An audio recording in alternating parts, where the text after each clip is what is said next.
lady at getting to volunteer and work with B-Sides Huntsville, and she has done nothing but give and give and give to make that organization happen and continue to have awesome things happen.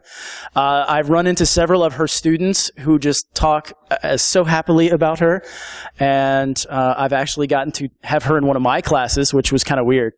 And your son, yes, but I don't teach a lot of PhDs. So if hopefully everybody gets a lot out of this talk and enjoys it, and I will hand this to you. And thank you, Charline, for coming up and speaking. Thank you. So just put it right here. It's however works. Okay. You can hold it like I did, and that works too. It just looks weird. It's only 30 minutes. Thank you, Charline.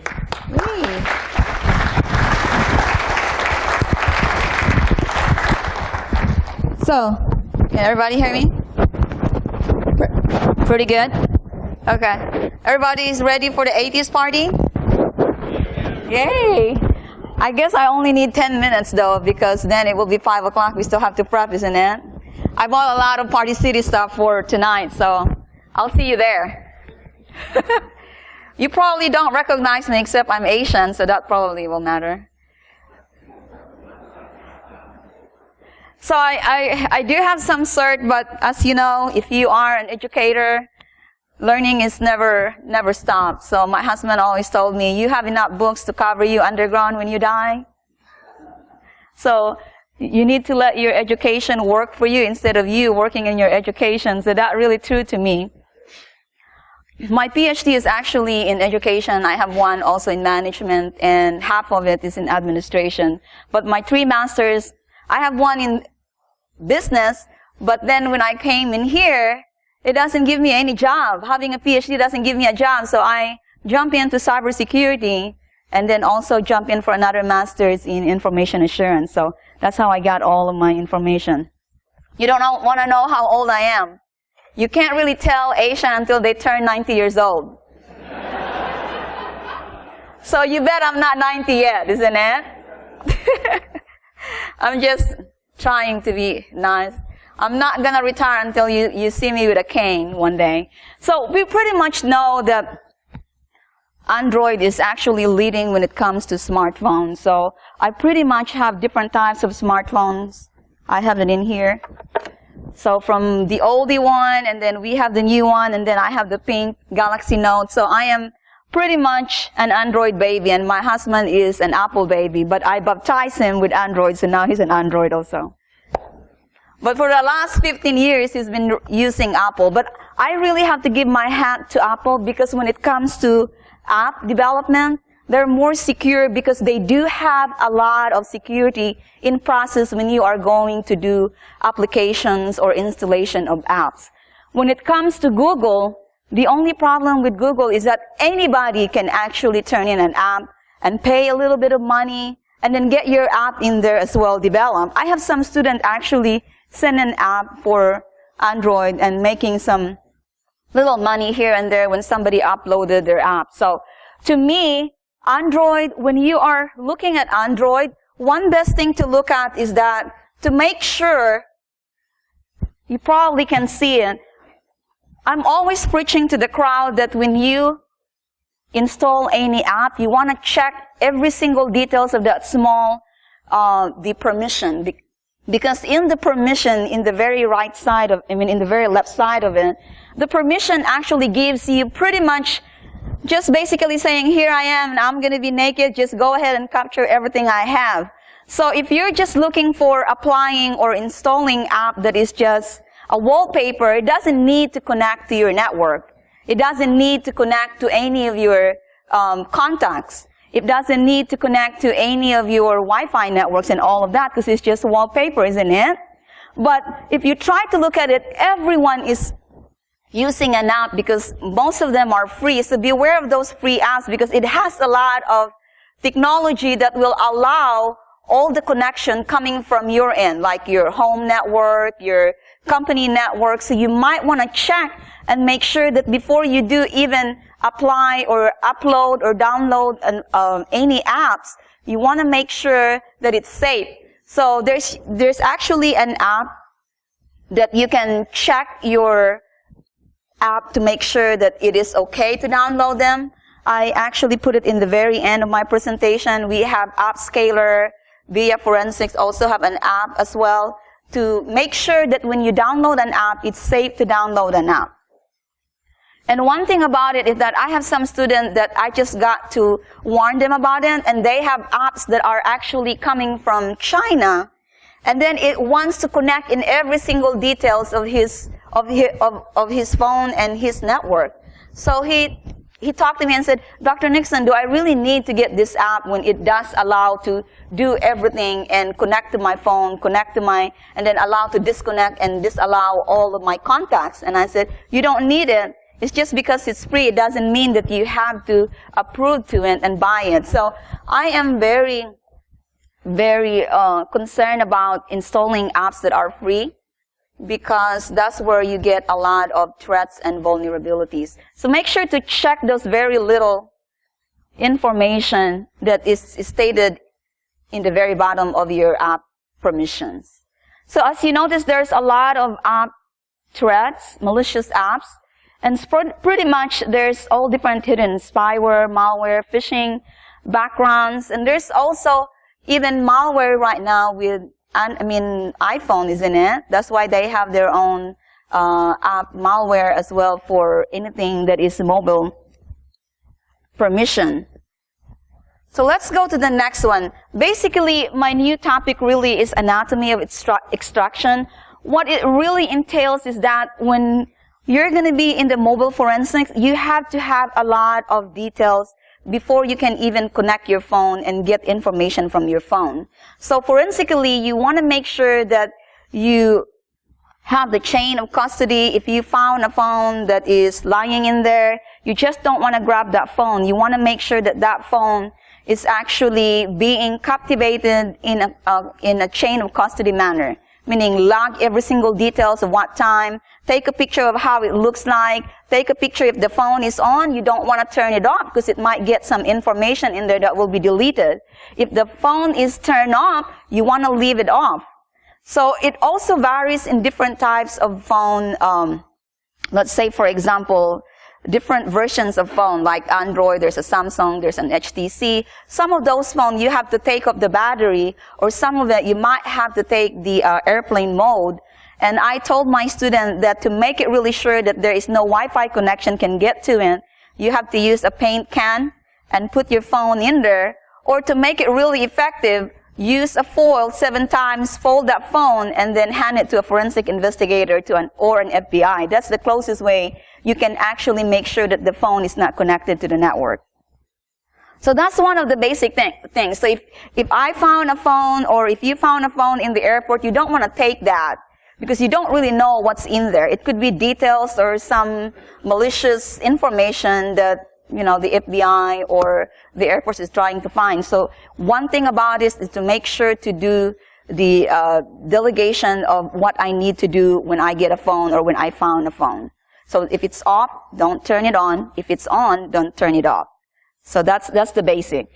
So I have 4 different types of extraction in here. The first one is device seizure, which is actually paraben. And pretty much Amber, the CEO, I get close in contact with her, with all of her products, and I use device seizure for all of my mobile forensic. A lot of my students also like it because it's straightforward, no rocket science. When you download and install it, it's automatically in there. So here's one version right here of device seizure.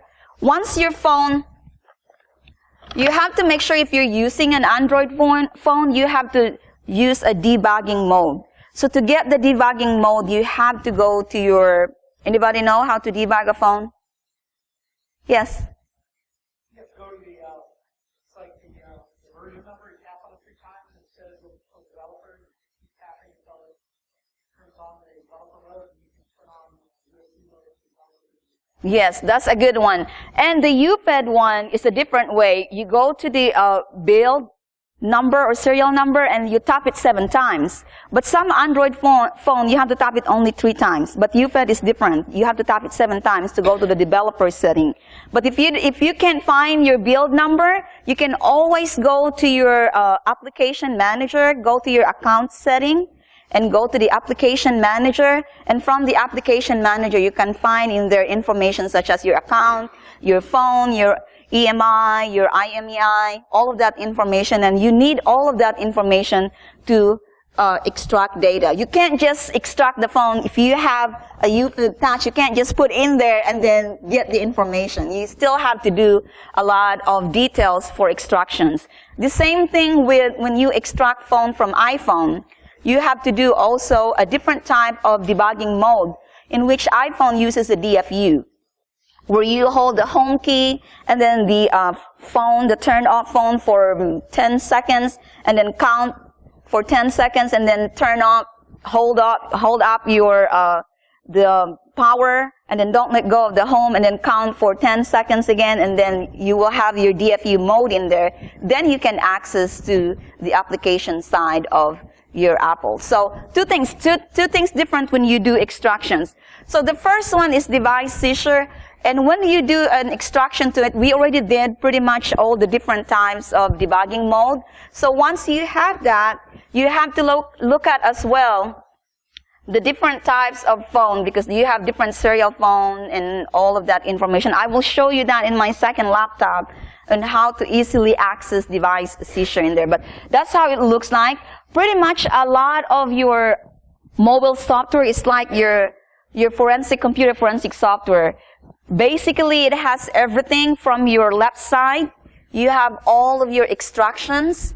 And you notice in there that you can actually extract all the voicemail, and you can extract all different contacts, SMS, and you have all your multimedia, your web browsing, everything. If you have a password in there, you can also extract all of that information.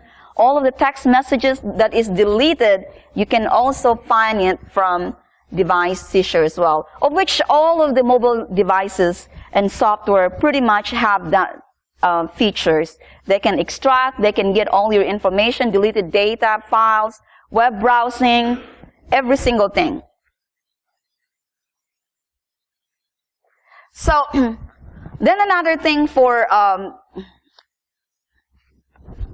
Paraben is that they sell some really quick and easy method. If you're just not going to be using it for, say for example, for court purposes, so you don't really need to have forensically buy the software, very expensive, like $3,000, isn't it? You can say, for example, if your boyfriend is having an affair, or if your girlfriend isn't having an affair, or if any data that is deleted, or if any of the files that you want to actually extract, you can extract it by this very simple USB in minutes. And you pay maybe $50 to $100 per one of these USB sticks. So they do offer now just for processing of quick items, like if you want to find out what your husband is doing, you know, making sure that all of his phone is clean and stuff like that. There's no messages in there from other countries or anything like that. So you can use a porn stick. You can also find out chat stick if they're actually talking to Viber, Skype, or any other countries that you don't know and you want to find it out. It has an opportunity to just basically extract very, very easily and then very fast. But if you want it forensically, it will take a long time because it has the process to make it more forensically acceptable to the court. So again, those are part of the stick forensics. A lot of companies right now are doing that for just easily manageable forensic data. And here we have the Internet Evidence Finder. So Internet Evidence Finder is actually from Magnet Forensics, and what it is that it can pretty much get all information from your drives, from your folders, different images from your phones, or also from your hard drive. And then if you have all different types of phone, you click on this side right here. Is my thing working? There we go. You can make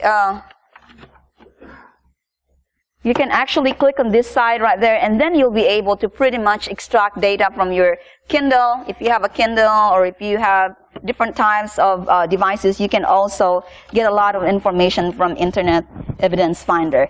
Basically, Internet Evidence Finder is more of finding data such as you use for Internet, like your chats and social media. So if you use Facebook, it can actually retrieve all Facebook data or Facebook account or whatever messages that you're putting in there. It can retrieve all of your Skype, Twitter account.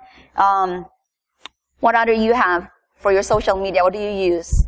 Snapchat, Line, Viber. What other social media you use for? LinkedIn.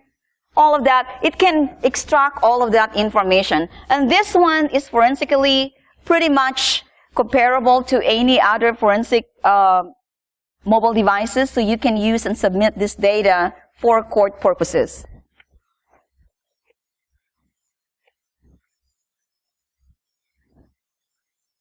Wow. So the oxygen forensic one is another version that is used also for mobile. I have 2013 in there, but I'm showing you the 2015. Basically, it's the same stuff. It's gonna pretty much extract data, and the process is the same with Paraben, with Internet Evidence Finder. You have to make sure if it's USB debugging, you have to do that. For Apple phones, you have to use DFU mode. So if you need any of that information, I can give that to you at the end. I will have my email address so you can get that information as well. And if you need a copy of my slides, you're welcome to also get it with my email at the end of my presentation. So the Euclid one's probably the most expensive toy I have. So I have a lot of toys, and I have a lot of dongles, by the way, because you have to have dongles to actually use all of these forensic tools. So I'll be running around, and I feel like I'm like an kind of like crazy lady with dongler everywhere. So this one is $21,000 just to get you. Give you a little bit of pricing right here. And it really depends how long you have it. Every year you have to pay $3,000 just for basically your license. For the rest of the other three items, IEF, Internet Evidence Finder, you have your Paraben, and then you have the other one I'm using is the magnet forensic. You're only paying maybe $300 or $400 a year. But this one is basically used by CIA, police officers, and pretty much FBI. What it does is you can actually bring this to the field if there are cases that you need to actually extract your phone automatically. So all you need is to bring the whole thing. The only bad thing about using Cellebrite is that you have to use all of these cables. So what is the purpose if this is handheld? And then your cables are right here, so it's bigger, isn't it? So you'll be bringing the whole thing. Your handheld can extract all of your data, but then you have to bring, because you never know what type of phone you're going to have. Say, for example, if the phone was way back in 1995, so you will have to pick any of these cables in here and figure out which cables you need to use, because there's a lot of them. And if you use just a regular cable like this, Euclid will not accept to it. In fact, I just went to CIC 2 weeks ago in Las Vegas, and I went to Mobile Techno Security last week in Myrtle Beach, and then I get to meet all the CEO for SecureView and Euclid, and they're all Japanese people. So they don't really understand me, because even though I'm Asian enough, I don't look like Japanese, so I started saying arigato. Then they understand. So I said, you know what, your equipment is very, very expensive. Arigato. And so that's all our sign. But I told him that I was in Japan two months ago, March, because I went to visit my sister. And I have 2 nephews and nieces in there that graduated high school and elementary. So I get to know a lot of the culture of Japan. And most of this, pretty much all of this equipment that we use, SecureView, Euclid, is actually Japanese countries. If you want to use Belkasop and Elkomsop, they're from Russia. So I think the only one that is really cool tools that I use that are American-made are FTK, which is Access Data, and Guidance Software. So I like products that are pretty much US-based, because then you get to talk to them and have a technical, if you need technical help, there is technical help for you so easy. But anyway, I like Cellebrite because it can actually get all of the information. So when I bought this one, then they told me, Charline, we also have the Euclid for PC now. So you don't have to use this one. You can just use your computer and you have the UPID for PC. So how much is the UPID for PC? $8,000. So what's actually the catch about having a Cellebrite is that even though you have this device, this can only extract all the data after you use your USB debugging. Once you have the data, you still have to transfer that data in your computer, and then you have to use a physical analyzer. You have to use a physical analyzer, so it's another tool from Cellebrite so that you can dump all the data. So I was like confused, and I said, you have to dump all the data. Why can't you just dump right there? You already have the UPID for PC, but you have to actually get the UPID analyzer to analyze all of the data. So I will show you that. By the way, most of the time I hack my own self, and I hack my son's computer, laptop, their phone, and my husband's as well. So I am not really, as David said, you're no longer able to hack in here, so I don't hack anybody, so I hack my own self. That should apply to you guys. You should hack yourself and see if you can, because if you can hack yourself, then somebody can actually hack you as well. So if you cannot hack yourself, then that's a good thing. Most of the time we can't hack ourselves, isn't it? Because we have so many passwords, we can't remember them. Okay, so let's try to get some extraction process in here.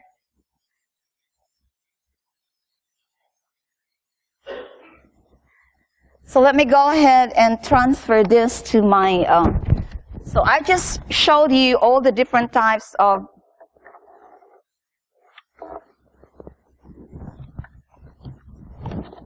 and let's see, we get to have some fun and see. One thing about having a live demo is that you could do all the prep in the whole world, but when you're in live demo, everything just totally sucks, isn't it? Hopefully this one will not. My plan B is that if this doesn't work, it's time to go party. So let's see. Okay, so first I'm going to show you, and as I said, all these phones are mine. This is my husband's phone, this is my phone, the other one is my son's phone. So I only hack phones that are mine, because if you try to snip other types of phone, you could be liable for that one. Just because you're trying to snip other phones, it doesn't mean that you're allowed to, isn't it? Because there's personal act, there's PII that you have to be aware of, all of this information. So that's why I have to really cover my ASS to make sure I'm only using my files. So let's try to do paraben this time. So you have to have a dongle to make it work. So I have a dongle for oxygen forensic for UFED as well. So you have to have a dongle to use it. Without a dongle, and I don't know why they call it dongle, but that's how it is. So let me use device Seizure right here. And so it is right in here.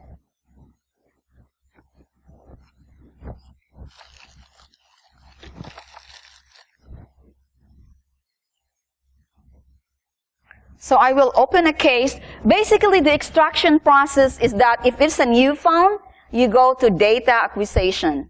And from data acquisition, you have to go find the phone, click next, find the different types of phone that you have. And once you find the phone, so say, for example, you're using Samsung GSM, because there are two types of phone, isn't it? You have the CDMA, and then you have the GSM. So you have to pretty much know those two different types of factory. So once you have that, and then it will tell you exactly what you need to do with the phone. So there is no rocket science. Everybody can do mobile forensic, but the only difference is when you go to the court. Because when you go to the court, you have to be authenticated. Either you're the FBI, or the police officer, or you're the lawyer, or you are a forensic investigator. So basically, turn off the phone before acquisition, turn off the phone, and get all of your process done from there. So I'm just going to show you some of it. Here is your model type of your phone. And then it's going to go for all different types of connections. So if you're using RIM, basically that's BlackBerry. So you want to check on that one if you're using BlackBerry. And you want to get all of the file system. So you want to click all of that, select all if that's what you want to select all the files. The only problem with any forensic investigator is that you have to multitask. So you have to have like 5 computers running this different times, or else you can watch a whole TV show for 5 hours, and pretty much that's your lifestyle when you are a forensic investigator. Basically, you're loading a lot of files at the same time. Since I already have files that I actually acquired, so I'm going to go ahead and open a case. And let's see if I can open a case in here. Let's see if this phone, I think that's safe. So be watchful and watch your eyes, see if there is any catchy words in there, because this is my phone. You might see some naked pictures, we never know. And I'm kind of leery not to show I'm always making sure I'm not going to show the photos. And then next time, I pick the photos and then show all of my pictures. So this time, you notice that it's connecting and it's all extracting all your contacts. So you have 329. Can somebody see that in there? 329 contacts. You have SMS. You have 790. So this phone is actually way back in 2012. So I'm actually getting a lot of information from it that I did not know a long time ago. So I have photos in there, so I'm not going to click on that one just in case. Oh, everybody wants to see the pictures, isn't it? It's just like, I'm not going to say. Okay, so you see the contacts right there? Those are very, very important to actually, if you are a hacker, that's what you want to find out. You want to know what are the contacts, because that could be information from your company that you want to know and you want to find out. Contacts can include any information, company information, personal sensitive information. SMS, if you are in the process of investigating something, you want to know all the details of your SMS. So let's try to look at SMS. I'm lucky to have different languages and I can speak 5 dialects, so then I can just basically give you all the details of what my phone looks like and don't know what the content in it because it's in Visayan. Okay, so let's see for this one. Let's see if I can actually cover that out. One thing about it, since I'm running a lot of, anytime you're using mobile forensic tools or computer forensics, you have to make sure you have a very high capacity of hard drive and also memory, because if you don't have that, it's just going to crash on you. So watch out, it's going to crash on me, because it happened this morning. So let's see if I can do that. And you notice in there, I have all of my information right there. So if you see here, pretty much all mobile forensic tools are the same way. They have all of your items right here, all of your grid right here, bookmarks right here, and your case information right here. So you see I have some information in there. So watch out, guys, if you see some cool stuff in there, or it might see some sexy words in there, you never know.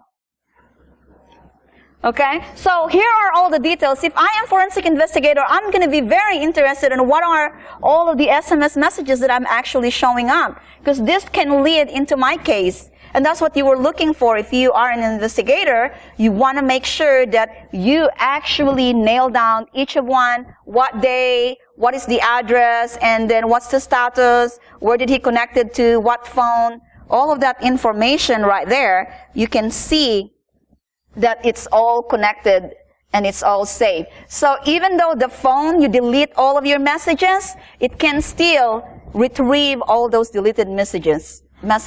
So you have your multimedia in there. So you get to have all the information. Once you have a mobile forensic software, it's basically all information that you lost, all pictures that you lost, it can be recovered once you use any mobile forensic tools. So let's read that one right there. So it doesn't want to cooperate with me. So I have MMS history right there. I have 13 of them. Call history, I made 500. Okay? And one thing about it for investigation purposes, and if it's a case, investigation case, you want to try to look at what is the browser history, because you want to find out what this guy is looking for, what he's up to, or what he's trying to do online and all of that, what the picture looks like, because those can lead to your case. You want to find out all of that details and information. So what are my URL histories that I went to? So pretty much a lot of Facebook, Google, Flickr, and all of that e-learning, because I like to learn a lot and stuff like that. So you also have your media store, where it has all of your different types of media, where you went through your audio store, your video store, and all of that. So this is how your device seizure looks like. Basically, once you extract all the data, you save the file, and then that will be it. So let's go down to the next one. And my next one I have in here is, let's try the Euclid real quick, because this is very cool. So I'll take this one off, and I'll use my Euclid for PC. So this is the one that I'm using right now, right here. So whatever you see right here in my little touch phone, if I can get it working. He's trying to sleep right now. So there you go. So it's a little computer, basically. I have 3 of this. So it's just a little computer that has a little CPU in it and put all of their program and software in there. But to make it more easier, I have the version for the Euclid for PC. So Euclid for PC, basically what it is that it's an extraction tool that can extract pretty much all of the information from phone. You have SIM card. It can extract USB files and all of that. Let's see if it's not gonna give me. Oh, it's looking for a dongle. So there's one of them. So we're getting close, because if this one doesn't work, then okay. So I'll quit that one. It doesn't want to work for me.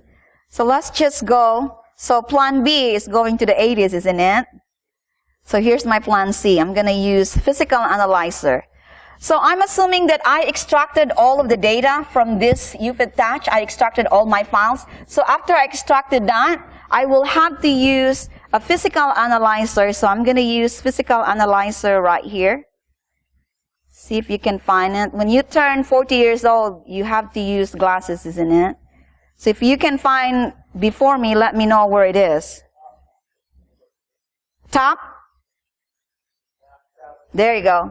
Thank you. So after you extract it right here, either it could be your Android phone or different types of phone. Let's see.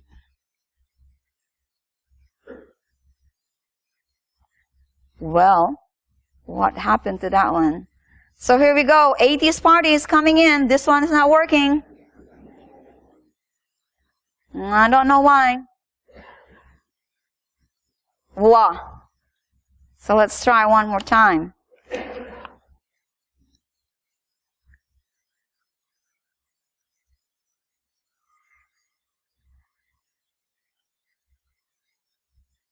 So I did that one already, so I don't need to use that. Let's just see.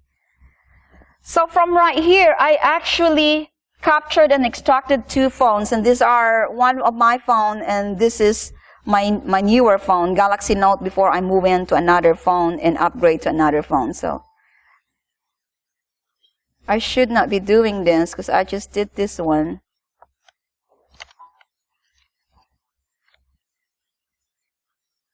So it's very iffy when you are in this type of process, because even though if it worked,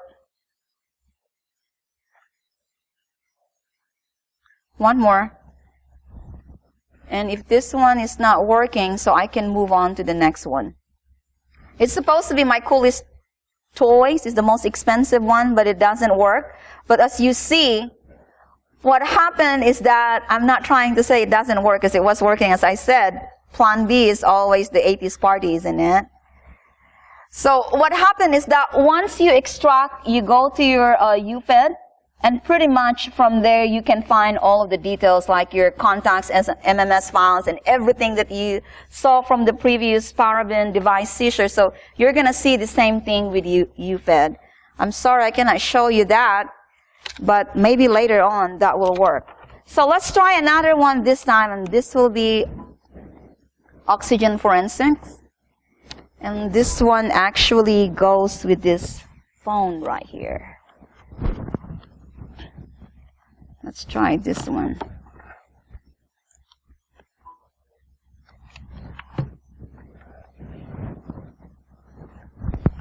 This one is a 2015 version.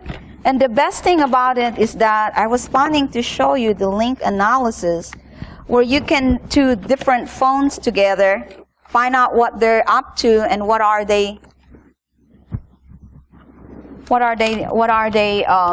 actually involved in. Like you can show both text messages from two different phones. Okay, so this will be the last one. And we should be done after here, and I'll show you some little details. Hopefully this will work for me. Okay. So I have in there Oxygen Forensic Tools.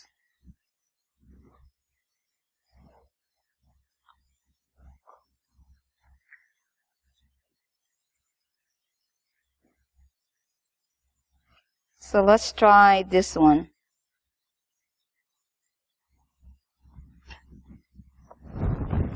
Hey, I'm not getting any signal.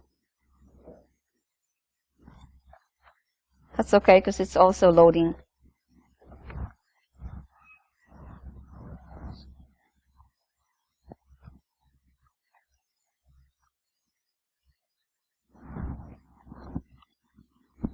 Okay, it can work like that.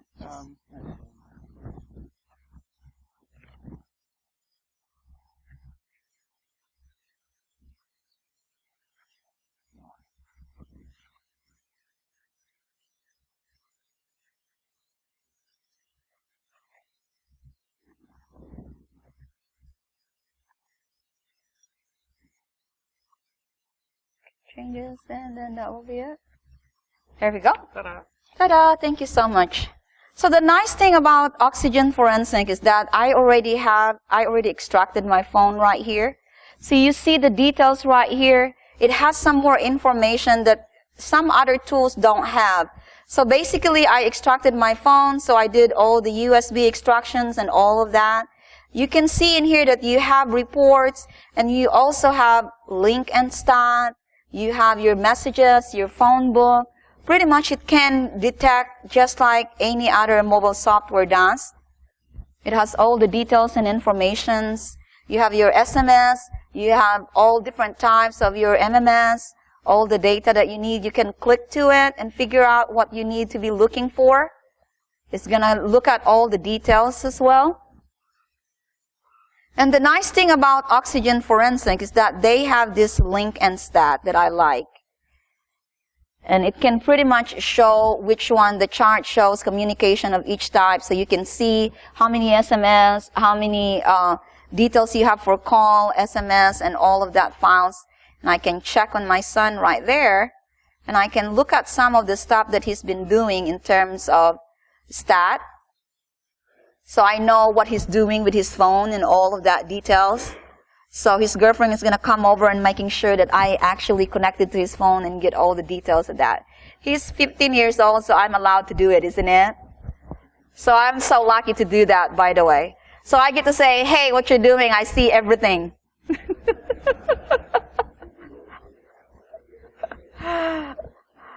So anyway, those are the things. That's my other son right here, the 26 years old that's turning 15. So I can pretty much figure out and find the stat, the notes and summary communications that he did, and everything, isn't it? So if you don't really need to buy this kind of tools, because this is more for forensic tools. If you want something very, very just cheap one and just get some little information, just pick this one in online at paraben.com, and you will see that you can find details as well. It's not going to be as detailed as this, but you have enough information to actually, get that information from any of your SMS or multimedia devices.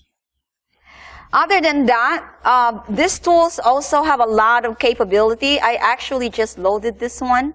It has the social graph in it, so that's one thing about it. So it has connection in everything that you do, isn't it? Is that cool? I wish I can show you Euclid because it has more other features as well. But it has all the connection of my son, where he's been, what information he is, what is actually he's up to. I can pretty much look at all the details and information I need to find out. So let's just get a little bit of information for your phone security. I just want to make sure that you always want to update your firmware. Always make sure to check that in, because updating all of your phone basically gives all the patches for all the different types of threats, malware, or any types of viruses. Android debugging, you need to turn it off unless you are actually part of the Android SDK or APK team, where they do all of these different types of routing and do all the different types of using your phone using the super user. So for those who are actually in-depth hacker, they can use, if your phone is actually in debugging mode, they can pretty much penetrate your phone and activate it as like their own phone. Always use the private mode. That one is for the Android users. So if you have a private mode, all of your pictures, like if you have some naked pictures or sensitive pictures or whatever pictures you have, any sensitive files you have, you want to make sure you want to put in, click on the private mode. In that way, it will only be you accessing that files or data or any sensitive personal files. Other one is that to configure your network to ask join the network, and it's just not connected to the network automatically. So you want to make sure that your phone is actually asking you to join the network. So this is my phone, and one time I have a real story. I was in Dallas last year, and then there was a fire code at 3 o'clock in the morning. And guess what? This lady was taking a shower, and when the big siren sound and said, go pick up all the things that's necessary and go downstairs, and what she picked up was her phone, and she was naked. Just her phone by itself. That's the most important toy. Your phone is actually basically your most best friend. It has all of your details and information in it, everything that you need to know. 70% of the phone is actually used in the bathroom. 80% is actually used in the table while we're eating together. We just text each other, hey, how's the food? Isn't it? Some actually guys are having sex with their phone because they put pretty much right next to their bed to make sure that it's covered up and make sure that nobody's really getting to it. Because you never know, there are actually some sensitive message in there from their ex-girlfriend or something, or from their new girlfriend. You never know, isn't it? Install security software. Very, very important. I really want to encourage you guys and girls to make sure that you put your phone, at least if there's one thing I want to make sure that you guys get, is to make sure you have a mobile security or antivirus. It's very, very important. I use it all the time. It's free. And what it does is that it will actually make your phone more access better. It can process more better. It pretty much can detect any app, malware, and all of that. And I use mobile security. There's also McAfee. There's also Kaspersky. You can use that. And what I do is that since I'm a hacker, I just go ahead and renew it every month. So I don't have to pay $19.99, isn't it? I'm in trouble because I'm actually in recording. But anyway. So I want to make sure that everyone will get to hold of their phone and you get to collect all of your data on your own. So make sure that you cover that data, sensitive information, by actually investing for any antivirus software for your mobile phones. Because your mobile phones is basically your computer. That's what it is. So it has all of your, and apply and install app detection such as App Watchdog or App Secure, making sure that before you even install any different types of app, because it's free, you want to check it out first and see if it's safe to install. Don't just believe on that 100,000 download, or it has in there 5 million downloads. You never know. And it has 5 stars in it, because that's what we look for, isn't it? Look for details and look for those small prints, because that's what it's all about. And when your phone is actually, if it's a company phone, you want to install Remote Wipe or Remote Block to it just in case you lost it. Because there are data in there you don't want to make sure to, get it out from the hackers. Install MDM. That's actually new for any company, mobile device management. You want to make sure that you have the install Remote Wipe, Remote Lock, and all of that. Disable NFC. So what does NFC do? So most of the ladies put their phone right there. So I'll just go swipe their right next to it, and then I can pretty much get all the data, isn't it? Or for guys, they put their phone like that, so I just swipe like that to their butt, and I'm actually trying to get all data and information if your NFC is not disabled. So you want to make sure that your NFC is disabled. You can actually check that out. It's located under your settings. So you can check disable NFC because that can actually share all data from your phone, pictures, and other personal information as well. So Wi-Fi turn off, we pretty much want to turn it off at night if we're not using it so that maybe hackers don't just get in there and get some Wi-Fi connections and then get to know all of the details of your information. And for those of you who are high-end hackers, export basically a certificate authority so that developers cannot go to the root of your data. Okay? So future risk, I leave that to you guys. What do you think is the future risk of the mobile phones? A lot, isn't it? Basically everything. So that's it, guys. Thank you so much. I really appreciate it. I will see you tonight in the downstairs after party. Thank you.